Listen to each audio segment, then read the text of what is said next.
capítulo en el día de hoy para hablar sobre nuestro litoral, sobre la playa de Motril, el litoral motrileño, sobre su historia, bueno, y todo lo que ha ido ocurriendo desde años A, como se solía decir. Decimos que son ya tres, comenzamos el tercer capítulo. En el primero y en el segundo pues les hablábamos sobre esa desembocadura de nuestro río, sobre la punta del río Guadalfeo, ese Guadalfeo que siempre había sido pues el límite entre Salobreña y Motril, aquellos grandes litigios que nos recordaba don Manuel Domínguez, lógicamente pues sobre todo cuando partía el agua para un lado y para otro era cuando se armaba la de Dios. Y bueno, son muchas cosas las que nos quedan por hablarles. Entre ellos les comentamos sobre la famosa torre de Trafarramal, que significaba tras las arenas. Hablaremos sobre este camino, el camino de pescadores, que es el donde nos encontramos ahora mismo y que actualmente también hay que recordar que es el límite entre Salobreña y Motril. Es decir, ahora mismo, tal y como estamos ubicados, hacia la izquierda se encontraría Motril y hacia la derecha ya Salobreña, con lo cual se ha ido corriendo, ¿no?, este límite geográfico entre estas dos localidades. Hablaremos, como no, una vez más sobre nuestro río, sobre este camino, sobre un camino que nos llevaba hasta Pataura, que también saben ustedes que le hemos dedicado numerosos capítulos aquí en nuestra alquería. En fin, muchas cosas que contarle. Don Manuel Domínguez, bienvenido. Camino de pescadores. Mucho que contar también aquí en este punto neurálgico. Sí, es un camino antiquísimo, se conoce con este nombre al menos desde el siglo XVI.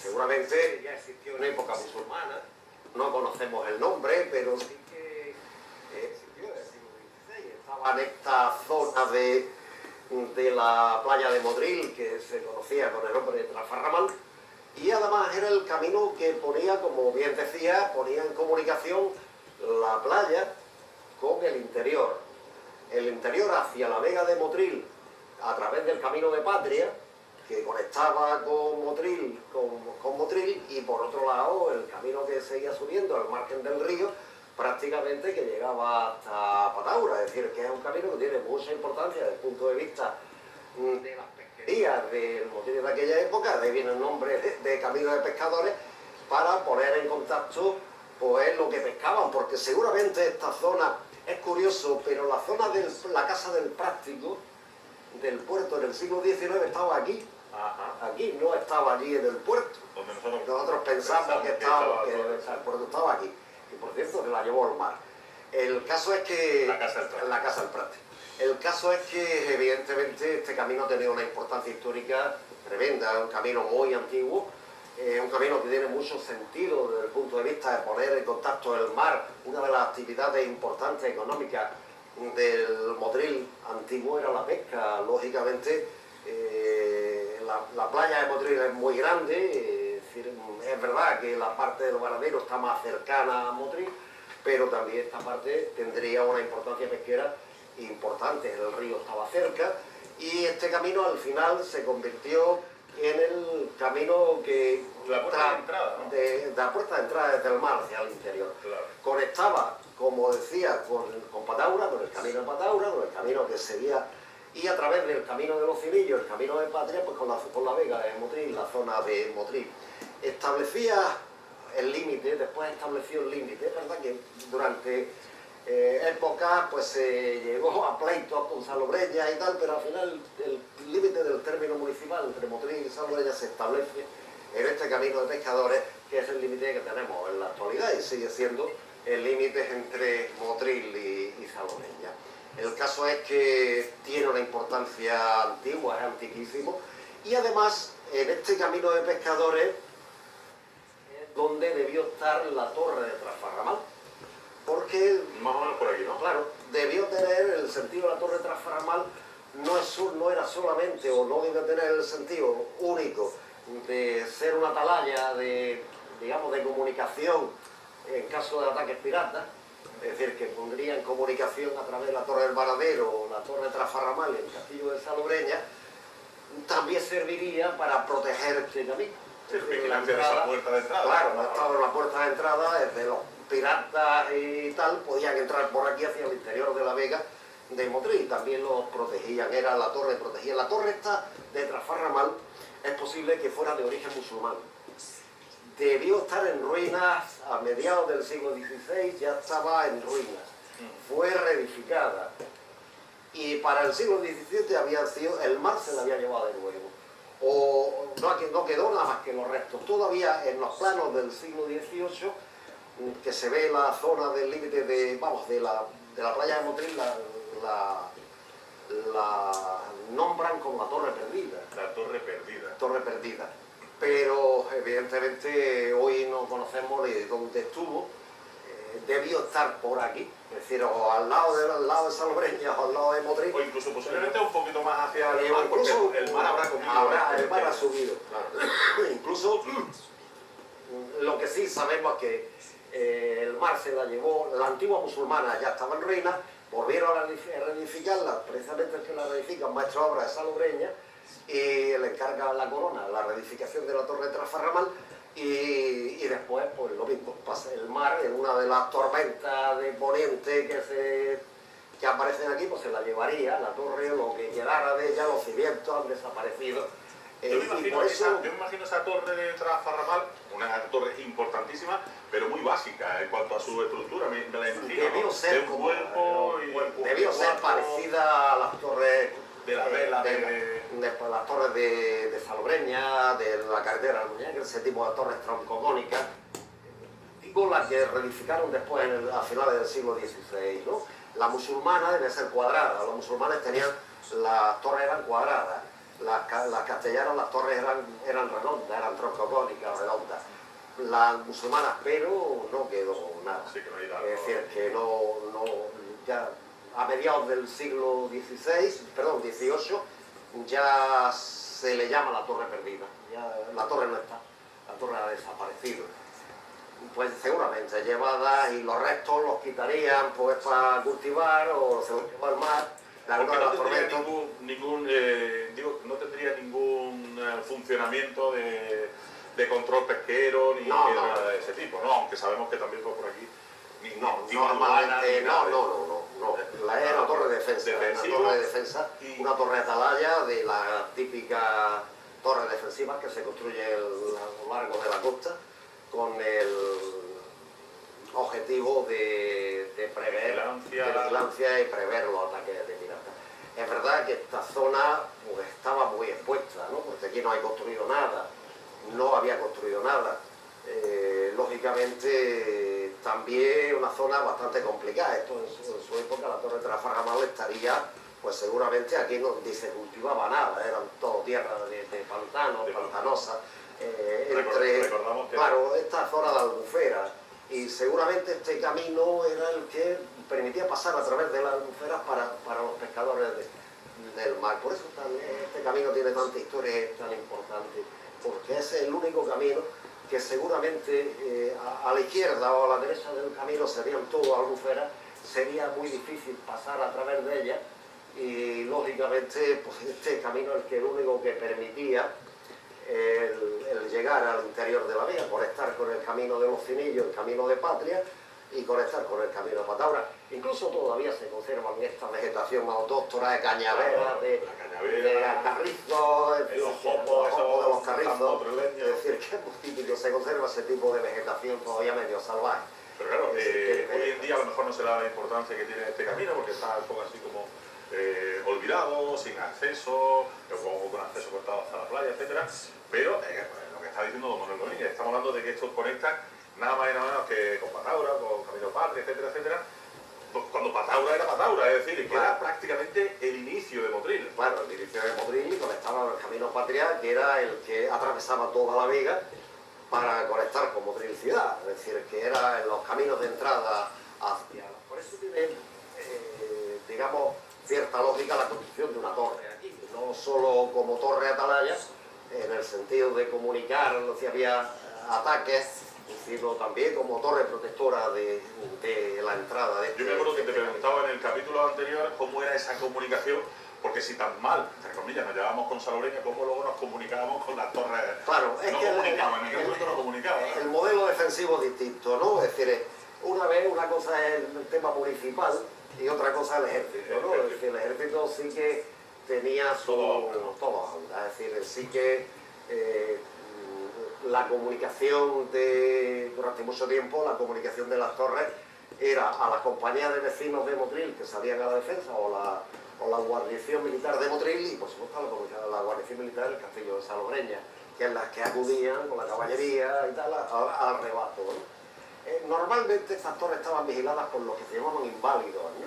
Eran soldados inválidos que no servían para otra cosa. Que no servían para otra cosa en teoría, que eran los guardas que vivían en las torres o que eran los encargados de la vigilancia de las torres. Estas torres no, normalmente, a no ser épocas posteriores, pero al principio no estaban ni artilladas ni nada, no eran torres en el sentido de defender un lugar determinado. Que no tienen armamento de ningún tipo, ni nada. Era torres de aviso, ¿no? Era torre atalaya, torres de avisar. Es verdad que después algunas pues se armaron, por ejemplo el Varadero, cuando ya se hace el castillo, se arma y se pone artillería y alguna vez tuvieron que intervenir la artillería, pero poco más. Estas torres son torres para avisar de los... y en este caso pues para proteger este camino de entrada tan importante a Motril. La playa de Motril es muy grande, es decir, estamos hablando de una playa que abarca desde Salobreña hasta Torrenueva, es decir, toda la ensenada de la costa de Motril, la costa Motril-Salobreña de la ensenada es grandísima. Había que protegerla de alguna manera, ¿no? Porque si no es que la vida de esta zona sería muy difícil, ¿no? El poblamiento es muy complicado y por eso nos explicamos la existencia de todo este tipo de sistema militar. Es una zona que estuvo militarizada siempre, ¿no? Es decir, hasta el siglo XIX estuvo, incluso el siglo XIX Motril estuvo en guarnición. Estuvo militarizada siempre, pero en estos siglos de la Edad Moderna, capitanes de caballería, alcaide del castillo Salobreña, guarda de inválidos de la costa, infantería, batallones de vecinos armados. Es decir, esto siempre fue una zona muy difícil de vivir, una zona violenta, una zona donde la población estaba armada y lógicamente pues se explica, pues para defender esta costa hubo que establecer este rosario de torres y castillos que permitió pues la defensa de la costa ante un enemigo constante como fueron estos siglos los piratas berberiscos. Estamos recordando cómo también los ciudadanos eran llamados a filas, e incluso venían especialmente por otros municipios a quedarse aquí venían a defender. ¿Pero eran asalariados también? ¿O no, eran vecinos. No eran soldados. Existían los batallones de soldados, existían la caballería, los ejércitos, y después los vecinos estaban encuadrados en batallones. Pero muy organizados también, sí, se organizaban y se llamaban a rebato y ahí acudían todos a rebato, ¿no?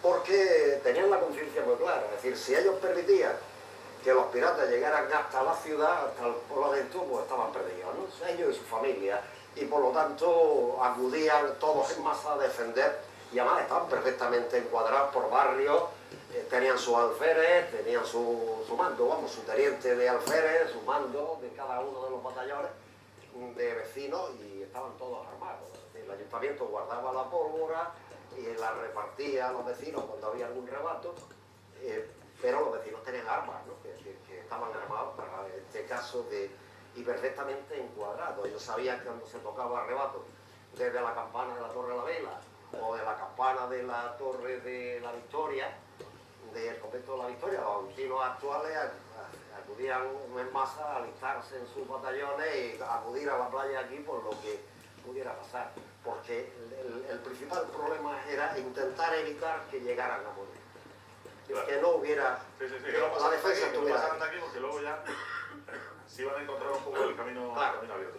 Y este camino pues tiene esa situación, ¿no? Permite la conexión con el camino de Patria, el camino de los Cirillos y el camino de Mataura, es decir, entrar en lo más importante de la Vega de Motril.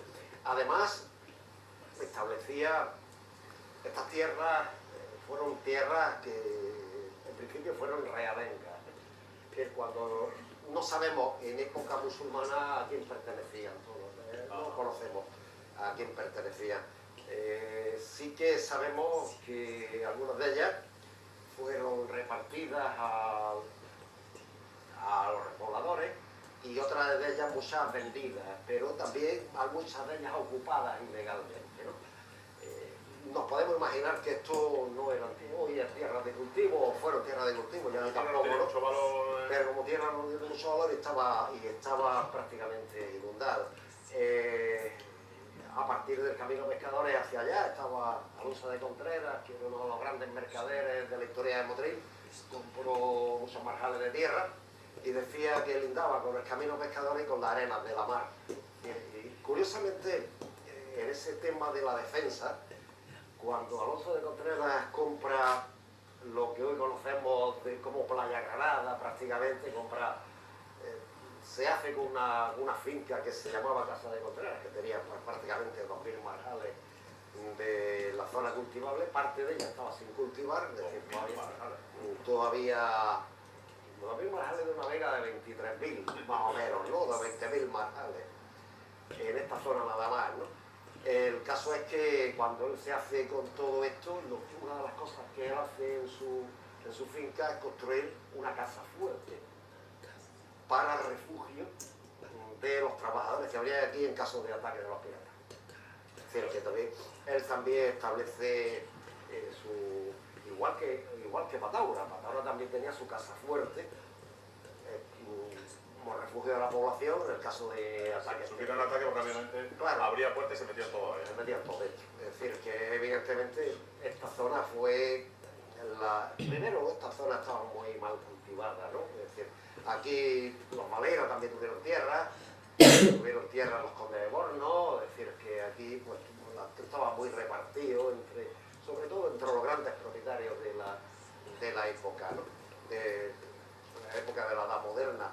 El caso es que Camino de Pescadores hoy establece el límite entre el término municipal de Motril y Salobreña, pero antiguamente fue el camino de acceso al mar. Por eso lo que es el camino pertenece a Motril, ¿no? Pues ya no lo sé, no sé cómo hacer una mitad para cada uno, no lo sé. Pero que sí que es verdad que y teníamos aquí Trafarramal, esa torre de la que estábamos hablando. Pero claro, como decimos, nuestro litoral empieza, sobre todo el motroleño, empieza a toda esa ensenada, aunque ahí teníamos toda esa desembocadura del Guadalfeo, que decíamos que se abría muchísimo, y estaba todo. ¿Teníamos más sistemas defensivos para allá? ¿Teníamos más torres? Claro, teníamos, aparte de Trafarramal, la torre del Varadero, que también tiene sentido, protege la entrada del camino del Varadero, que comunica con Motril, es decir, y después ya tenemos problemas, es decir, la Torre del Suso, que estaba lo que hoy es el faro Sacrificio, y después construir la torre, en el siglo XVIII, la torre de Torrenueva, ¿no? La Torre del Varadero en el siglo XVIII se convierte en un castillo, el castillo del Varadero, que como nos pasa a los motrileños, pues también lo derribamos para construir lo que después fue el ingenio. Hace tanto, ¿no? Pero en el siglo XIX, cuando se construye el ingenio de fábrica de azúcar de San José en el Varadero, todavía quedan algunos almacenes de lo que fue el ingenio de San José en el Varadero. El caso es que esta zona debió ser una zona muy salvaje en aquella época, zona anegada, albufera, pantanos, se estuvo peleando siempre para meterlas en cultivo. Seguramente esta zona se metió más en cultivo ya en el siglo XVIII, más que en épocas anteriores, y la historia de una torre, una curiosa torre perdida, la torre de Trafarramal, y todo este pago de Trafarramal, que fue una de las zonas pues alejadas del núcleo de Motril, pero tuvo una importancia histórica y cantidad de documentos que hablan de esta zona de la playa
que, como estábamos comentando, es un camino de esos de los que se respira, ¿no? Se respira historia. Yo no sé si es por el olor a la tierra.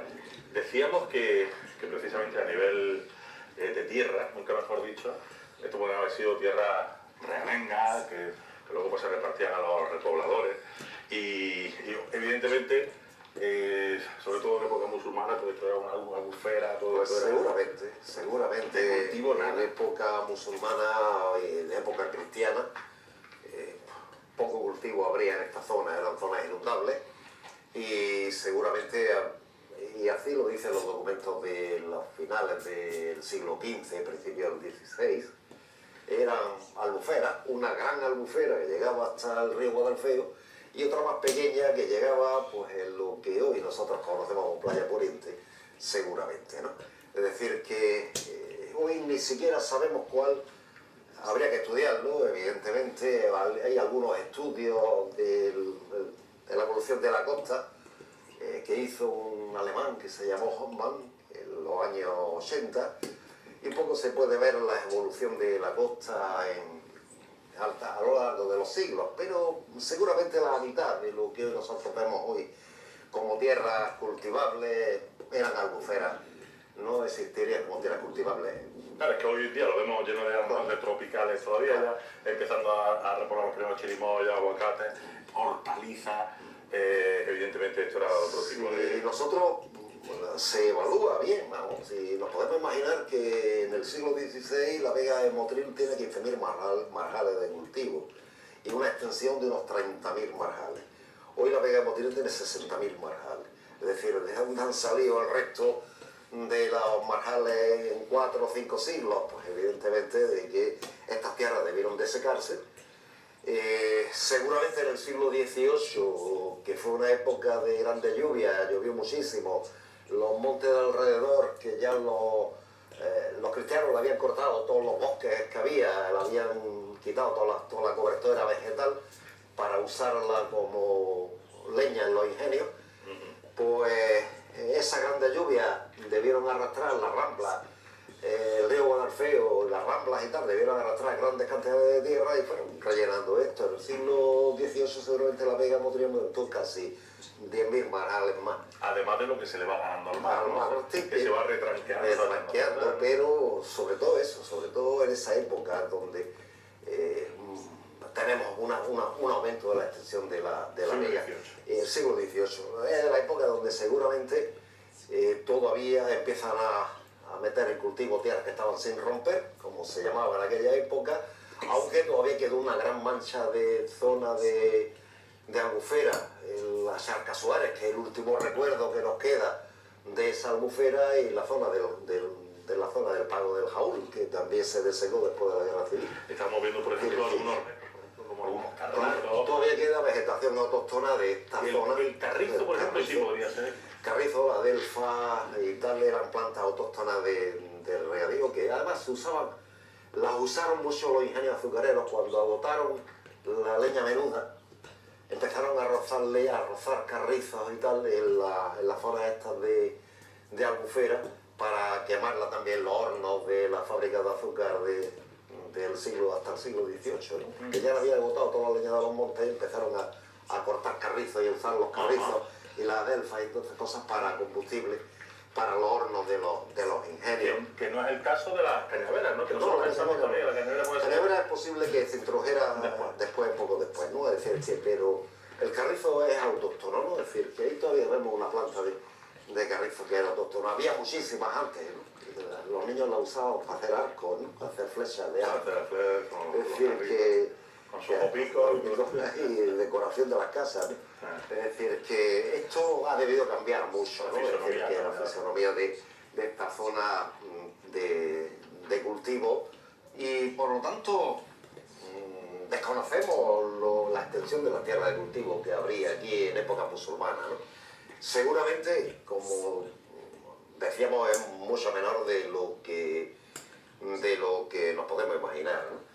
Esto, zonas inundables que entre el río Guadalfeo, los trasminos del río Guadalfeo y el mar, pues indudablemente sería una zona inundable. Además, el río Guadalfeo no estaba encauzado, por lo cual partía la desembocadura del Guadalfeo muy grande y tenía muchos brazos y seguramente este camino de pescadores era el límite de un brazo del Guadalfeo. Por lo tanto, toda esta zona estaría incultivada, ¿no? Incluso en los mapas del siglo XVIII, los mapas que hay de mediados del siglo XVIII, todavía esta zona se ve sin nada, ¿no? Es una desembocadura del Guadalfeo que es muy grande y son arenas, y el río además tenía muchos arrastres, son arenas, y indudablemente en esa zona no se podía cultivar nada, y había muchos marjales inundados, de tierras inundadas, casi 10.000 marjales en esta parte del sur de la zona del Guadalfeo. Está claro que la fisonomía sería totalmente diferente. Y bueno, hemos hablado en el día de hoy de la importancia del camino de pescadores. Estamos hablando de que estamos en el límite entre Motril y Salobreña hoy en día. El límite antiguamente estaría donde estaba el río Guadalfeo, ¿verdad? Que siempre era el que hacía de límite entre las dos localidades, entre Motril y Salobreña. Hoy en día el límite lo tenemos aquí en este fantástico camino. Se hizo el límite, perdóname Alberto, se hizo el límite para evitar los problemas entre Motril y Salobreña. Habría que establecer ya definitivamente un límite. Porque cada vez que partían, como decía, claro, cada vez que partía un río para otro, un término municipal ganaba territorio o lo perdía. Hasta que dijeron, vamos a aclararnos en el siglo XIX, vamos a estar en una división adecuada del término entre Motril y Salobreña, y olvidarnos de Río Guadalfeo como elemento divisorio, que es el primer elemento divisorio que se hace entre los términos de Motril y Salobreña. Es decir, que cuando en el siglo XV, principios del XVI, se hace la división de Motril y Salobreña, se empieza en la zona de los Bates para abajo, y después Motril pleitea por conseguir zonas mayores o menores.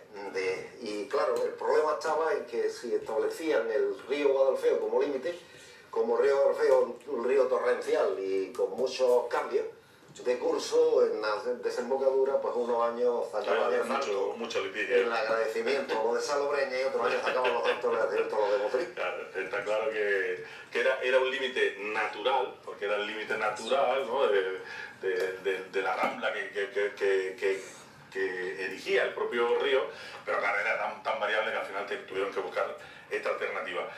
Estábamos hablando ya para finalizar, porque a mí lo que me encanta de este río, de este camino de pescadores, aparte de toda esa historia, la comunicación con el interior, las pesquerías justo en la zona ya de la playa, que no hemos visto anteriormente, pero claro, y sobre todo este pago de Trafarramal, ¿no? De Tras las Arenas, que le da ese nombre tan bello también a esta zona y a esa torre de vigilancia. Esa torre de vigilancia de Trafarramal que, bueno, posiblemente podría estar donde estamos nosotros ahora mismo, porque como tú has comentado, ¿no? De que esto, el mar llegaba prácticamente, no sabemos si a esta altura, un poquito más para allá, un poquito más para acá, quizás, por decirlo de alguna manera, quizás estaría por aquí. Pues seguramente no sabemos dónde estaría, porque esto ha variado tanto, las tierras se han rellenado, se han desecado, es decir, ha pasado un aumento importante de la extensión, y seguramente no sabemos dónde estaba la famosa torre de Trafarramal, o torre perdida, ¿no? Como ya lo decían en el siglo XVIII, porque ya no existía, ¿no?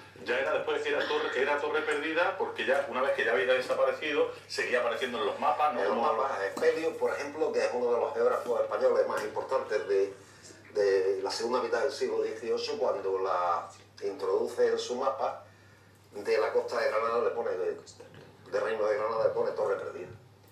Es decir, ya no existía, ya se había desaparecido, el mar se la habría llevado, y las piedras se lo habrían llevado pues la gente o la tormenta, lo que fuera. El caso es que ya no existía esa torre de Trafarramal, que, como decíamos, posiblemente de origen musulmán, aunque fue reconstruida posteriormente en el siglo XVI. Claro, es que además con el abatimiento del propio mar, pues también imagino yo que con el paso del tiempo pues se desgastaría. Bueno, pues hoy hemos conocido este camino de pescadores, hemos conocido cómo se organizaban los motrileños también a la hora de la guerrilla y cómo defendían ellos su propio litoral, precisamente aquí.